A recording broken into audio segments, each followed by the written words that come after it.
जय श्री कृष्ण। मैं दीप्ति मिश्रा आपका हमारे चैनल पे बहुत बहुत स्वागत करती हूँ। आज हम टैरोट की जर्नी में आगे बढ़ते हुए आज हमारी क्लास 2 है। देखते हैं आज हम टैरोट में कैसे टैरोट काम करता है, किस तरीके से हम एक रीडर की तरह उसको यूज में लेते हैं और साथ ही क्या क्या चीजें हमें चाहिए टैरोट कार्ड को रीड करने के लिए। मैं पीपीटी शेयर करती हूँ।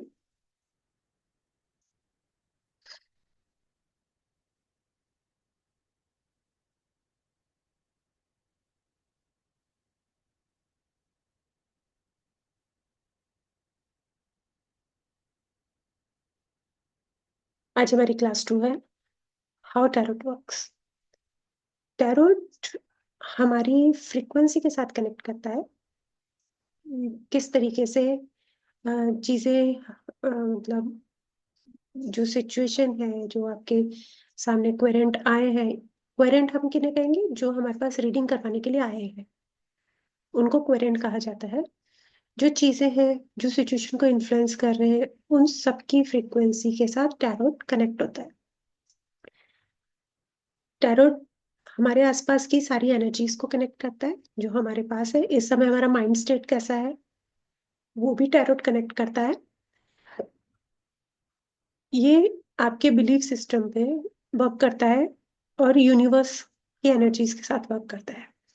अगर आपको टैरोट के ऊपर बिलीव ही नहीं है, आप ये सोचते हैं कि बस चीजें ऐसे ही हो जाती हैं, काम करती हैं नहीं करती हैं, कोई डाउट होता है, तो फिर रीडिंग में वो चीज रिफ्लेक्ट होती है। टैरोट एज ए रीडर आपकी इंट्यूशन के साथ वर्क करता है। आपकी इंट्यूशन पावर बहुत काम आती है इसके अंदर। इसके लिए आपको अपना खुला दिमाग रखने की जरूरत है। आप जो भी कम्युनिकेशन कर रहे हैं वो आपके दिल से होना चाहिए, क्वेरेंट के भी, रीडर के भी। आप अपने जो आपके अंदर इंट्यूशन है उसको जरूर काम में लीजिए। कभी भी आप टैरो रीड करते हैं तो जो आपकी इंट्यूशन कह रही है वो सबसे पहले काम करेगी। जब भी कोई आपके पास रीडिंग के लिए आता है तो उसके अंदर एक तो करंट एनर्जीज होती हैं। अगर हम एस्ट्रोलॉजिकली बात करें तो जो लोग एस्ट्रोलॉजी जानते हैं वो जानते हैं, प्रश्ना एक टेक्निक होती है, वो उसी समय की एनर्जीज के साथ कनेक्ट करता है। आप वो भी ले सकते हैं। आपके आप निमित्त भी ले सकते हैं, जो आपके आसपास हो रही हैं चीजें आपको बता देती हैं कि करंट आपके पास किस टाइप का क्वेश्चन लेकर आ रहा है। सपोज करो आपका आपका करंट के साथ आपका अपॉइंटमेंट शाम 4 बजे का है, तो 2 बजे के बाद से आपके आसपास क्या हो रहा है, यूनिवर्स आपको क्या निमित्त दिखा रहे हैं अपने आसपास, उनको देखना और नोट करना शुरू कर दीजिए। आपको पता चल जाएगा धीरे धीरे, जब प्रैक्टिस होती जाएगी तो आपको पता चल जाएगा कि क्वेरेंट आपके पास क्या क्वेश्चन लेकर आ रहा है।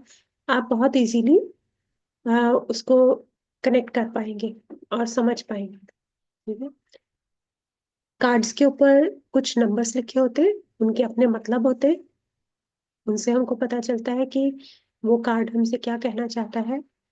कार्ड्स के ऊपर कुछ कलर्स होते हैं अलग अलग, तो वो कलर्स भी काम करते हैं, बताते हैं कि क्या कलर क्या रिप्रेजेंट करता है। जैसे येलो कलर है तो आपकी प्रॉस्पेरिटी को, आपकी हैप्पीनेस को रिप्रेजेंट करेगा, आपकी ग्रोथ को रिप्रेजेंट करेगा लाइफ में। और उस पे कुछ पिक्चर्स, कुछ सिंबल्स बने हुए होते हैं।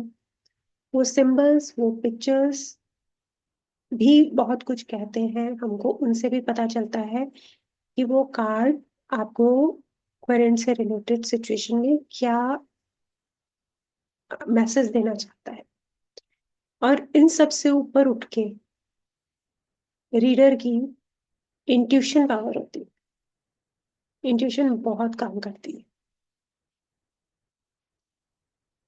कुछ मिथ्स है। कहा जाता है कि टैरोट कार्ड जो डेक होता है वो गिफ्ट होना चाहिए। मैं नहीं मानती इस चीज को। आप अपने लिए टैरोट कार्ड डेक ले सकते हैं, कोई दिक्कत नहीं है, ऐसा कोई रूल नहीं है। ये भी कहा जाता है कि आप तब तक रीडिंग नहीं कर सकते जब तक कि आपको सारे कार्ड्स मेमोराइज ना हो जाए। ऐसा भी बिल्कुल नहीं है। 78 कार्ड्स हैं, आप कैसे उनको याद करेंगे? नहीं, उनको समझना होता है, उनकी एनर्जीज के साथ अपने आप को कनेक्ट करना होता है, वो अपने आप आपको मैसेजेस देते हैं। फिर कहा जाता है कि टैरोट कार्ड तो भविष्य बताने के लिए ही काम में लिया जाता है। ऐसा बिल्कुल भी नहीं है। आप टैरोट कार्ड्स के साथ गाइडेंस भी ले सकते हैं, आप उनसे एडवाइस ले सकते हैं कि आपको किसी पर्टिकुलर सिचुएशन में कैसे बिहेव करना चाहिए, कैसे एक्ट करना चाहिए कि वो सिचुएशन आपके फेवर में आ जाए। उसके लिए एक ये बात भी बोली जाती है कि टैरोट कार्ड तो जिनकी साइकिक एबिलिटीज होती है उन्हीं को वही लोग सीख सकते हैं, हर कोई नहीं सीख सकता। ऐसा कुछ भी नहीं है, कोई भी एक आमजन साधारण व्यक्ति भी इसको सीख सकता है। इंट्यूशन पावर सबके पास होती है, भगवान की दी हुई सबके पास होती है। कार्ड्स के साथ बस कनेक्शन आपको बिठाना है और आप आराम से रीडिंग कर सकते हैं, कोई भी कर सकता है। ऐसा कहा जाता है कि टैरोट रीडिंग या तो सवेरे सवेरे मतलब करनी चाहिए, शाम के समय नहीं करनी चाहिए। लेकिन अगर हम आज के समय की बात करें तो मतलब आज यहाँ बैठे बैठे आपके फॉरेन क्लाइंट्स भी होंगे, आप क्या उनके साथ आप रीडिंग्स कैसे करेंगे अगर आप इस तरह की मिथ्स को मानते हैं? तो आप यहाँ दिन में रीडिंग करेंगे तो वहां रात होगी, आप यहाँ रात में रीडिंग करेंगे तो वहां दिन होगा। आप कैसे उस चीज को बैलेंस करेंगे? और होता है कि अब कभी कोई अगर आपके पास क्वेरेंट रात को आ रहा है यहाँ पे भी, तो आप उसको मना थोड़ी कर देंगे, क्लाइंट है वो आपका। तो दिन में करें रात में करें, ये आपकी कन्वीनियंट पे डिपेंड करता है कि कब आप अपने क्लाइंट को टाइम दे सकते हैं, या आपका क्लाइंट अगर जॉब करता है तो वो कब आपके पास आ सकता है। तो मुझे नहीं लगता कि इसके अंदर ये मॉर्निंग वाला इवनिंग वाला होना चाहिए। मैं मेरे रीडिंग कभी भी करती हूँ, को रात में चाहिए तो रात में करती हूँ, दिन में चाहिए दिन में करती हूँ। डिपेंड करता है कि मेरा मेरे क्लाइंट के साथ टाइमिंग कैसे सेट बैठता है। कुछ ऐसे एसेंशियल्स होते हैं जो टैरोट कार्ड रीडिंग में जरूरत है। हम जो डेक सीखने जा रहे हैं वो ये सामने आप देख रहे हैं, राइडर वेट टैरोट डेक है। हम इस डेक से सीखना शुरू करेंगे, यही मेन डेक होता है। उसके बाद तो बाकी डेक्स तो आप बहुत इजीली अपने आप कर सकते हैं।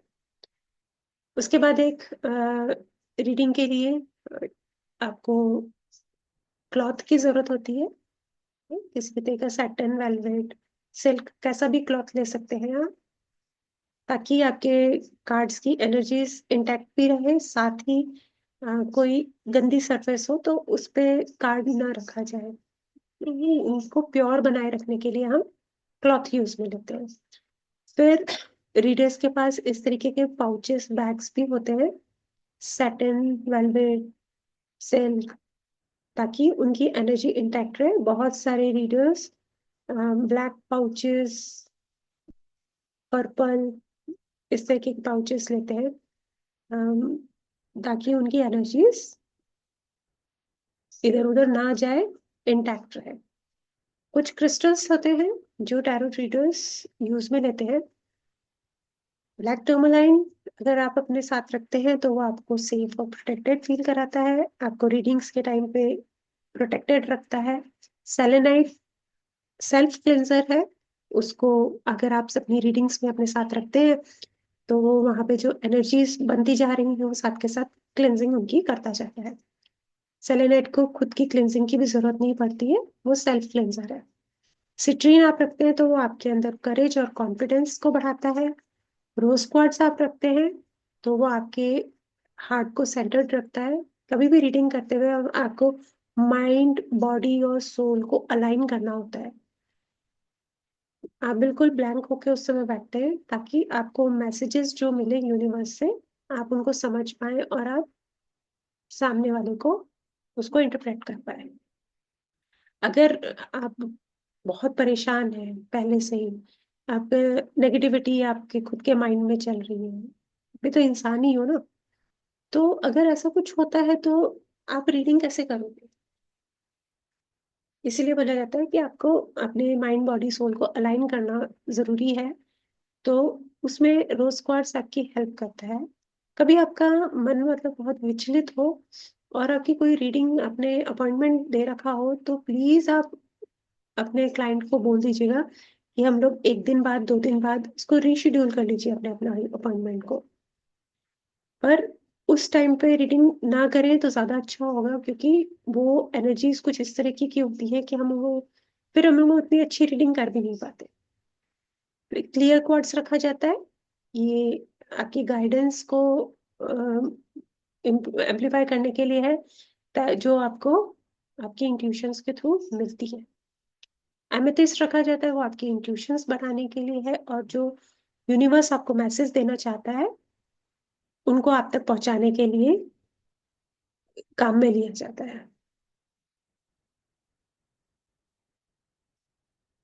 तो ये थी हमारी आज की क्लास, क्लास 2। आई होप आपको चीज़ समझ में आई होगी। अगर आपको कोई क्वेरी है, तो आप कमेंट बॉक्स में लिख सकते हैं। मैं वहाँ उसका रिप्लाई ज़रूर करूँगी।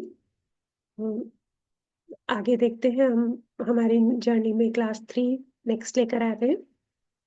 तब तक के लिए धन्यवाद।